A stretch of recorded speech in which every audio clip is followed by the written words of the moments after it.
Sir నమస్తే అండి, మీ పేరు? కారంపూడి అంకమరావు, మంగళగిరి. ఏం చేస్తుంటారు సార్? హ్యాండ్లూమోర్. ఏంటి సార్, చాలా తక్కువ వ్యవధిలోనే ఎలక్షన్ ఉంది కదా సార్, మీ మంగళగిరి పట్టణంలో ఎవరు గెలిచే అవకాశం ఉందంటారు? మంగళగిరి పట్టణంలో లోకేష్ బాబు గారు అనే మరి తెలుగుదేశం పార్టీ అధినేత నియోజకవర్గంలో దూసుకుపోతున్నాడు. ఆ గెలుపు అనేది ఆపటం అనేది ఎవరి వల్ల కాదు. ఏమండి, ఎందుకని?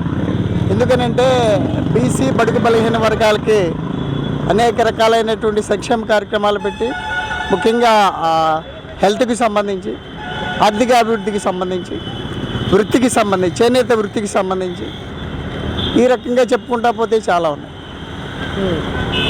కనుక ఖచ్చితంగా లోకేష్ బాబు గారు మంగళగిరి నియోజకవర్గంలో అత్యధిక వేల ఓట్ల మెజార్టీతో గెలవబోతున్నారు. ఇది తథ్యం. అంటే ఇవన్నీ కూడా ఎలక్షన్ స్టంట్ అని అంటారు, లేదంటే రేపు పొద్దున్న అధికారంలోకి వచ్చిన తర్వాత కూడా కొనసాగించే అవకాశం ఉందంటారు? అధికారంలోకి వచ్చిన తర్వాత మొత్తంగా ఆంధ్రప్రదేశ్ మొత్తం కూడా ఈ స్కీమ్స్ అనేవి ఖచ్చితంగా అమలు జరుపుతాడనేది మాకున్నటువంటి దృఢ విశ్వాసం. ఏంటి సార్, అసలు ఎన్ని రకాల స్కీమ్స్ ఇక్కడ పెట్టారు? అందులో మీకు బాగా నచ్చిన స్కీమ్ ఏంటి? ముఖ్యంగా హెల్త్కి సంబంధించి సంజీవిని అనేది ఒకటి ఏర్పాటు చేశారు. అదేవిధంగా పెళ్లి కానుక ఒకటి ఏర్పాటు చేశారు.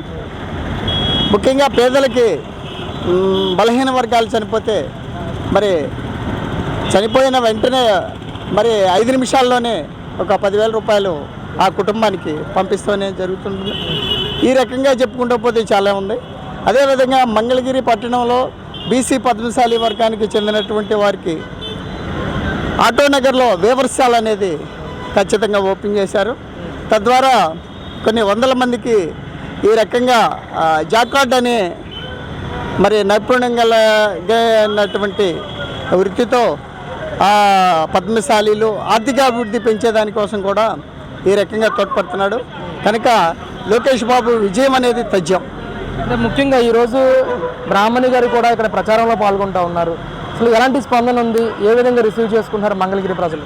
యాక్చువల్లీ ఎండలు కనుక లేకపోతే మరి ఇప్పుడు జరిగేటటువంటి కార్యక్రమం బ్రాహ్మణి గారు అసలు ఈ ప్రాంతం అనేది కూడా పట్టేది కాదు.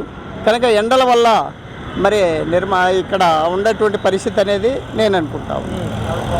ఏంటంటే అసలు ఎలా ఉండబోతుంది అంటారు? ఎలక్షన్ ఎన్ని ఓట్ల మెజార్టీతో గెలిచే అవకాశం ఉందంటారు లోకేష్ గారు?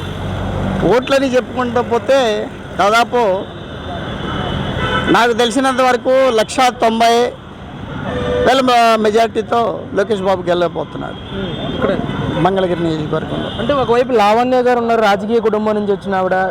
పద్మశాలి ఏదైతే సామాజిక వర్గం నుంచి వచ్చిన గంజి చిరంజీవి గారు ఉన్నారు. 2 సార్లు ఎమ్మెల్యేగా చేసిన ఆళ్ళ రామకృష్ణారెడ్డి గారు ఉన్నారు. అసలు ఓట్ షేరింగ్ ఉండదంటారు ఇక్కడ?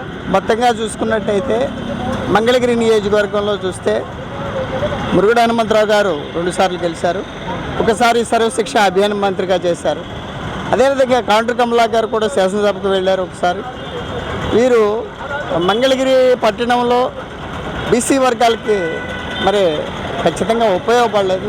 కనుక అది ప్రజల్లో ఆల్మోస్ట్ పాతుకుపోయింది. ఓట్లు అడుగుతానికి వెళ్తున్నా కానీ విమర్శలకి గురి అయ్యేటటువంటి పరిస్థితిగా మనం చూస్తాము.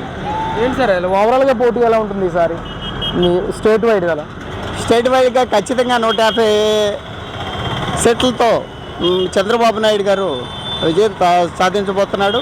జనసేన, బీజేపీ, తెలుగుదేశం పార్టీ కూటమి 150 పైన సీట్లు రాబోతాం. అంటే ఒకవైపు వైసీపీ మేనిఫెస్టో కూడా రిలీజ్ చేశారు, టీడీపీ మేనిఫెస్టో ఎక్స్టెన్షన్ మేనిఫెస్టో కూడా వచ్చేసింది. అసలు ప్రజలు దేనికి ఆకర్షితులు అవుతున్నారంటారు? మొత్తంగా ఈ రోజుకి వచ్చేసేటప్పటికి ఆడబిడ్డ నిధి అనేది ఒకటి ఏర్పాటు చేశారు. అదేవిధంగా బస్సులో ప్రయాణం అనేది ఒకటి ఏర్పాటు చేశారు. వ్యవసాయ రైతులకి మరి 20,000 రూపాయలు అనేది ఒకటి ఏర్పాటు చేశారు. ఈ రకంగా చెప్పుకుంటూ పోతే మేనిఫెస్టో అనేది చంద్రబాబు నాయుడు గారిది బాగుంది. అదేవిధంగా మరి వికలాంగులకి 6,000 రూపాయలు పెన్షన్ చేశారు. అదేవిధంగా 4,000 రూపాయలు వృద్ధులకి కానీ బీసీ వర్గాలకు కానీ ఈ రకంగా 4,000 రూపాయలు పెన్షన్ చేశారు. ఆయన 2,000 రూపాయల పెన్షన్ని సంవత్సరానికి 250 రూపాయల కాడికి పెంచుకుంటూ వస్తే ఈ రోజుకి వచ్చేసేటప్పటికి 5 సంవత్సరాలకి 3,000 రూపాయలు, అంటే 2,000 నుంచి ఆయన చేసినటువంటి పరిస్థితి అయితే 1,000 రూపాయలే పెంచాడు. కనుక జగన్ మేనిఫెస్టో అనేది ఏ పరిస్థితుల్లో ప్రజల్లో స్పందన లేదు.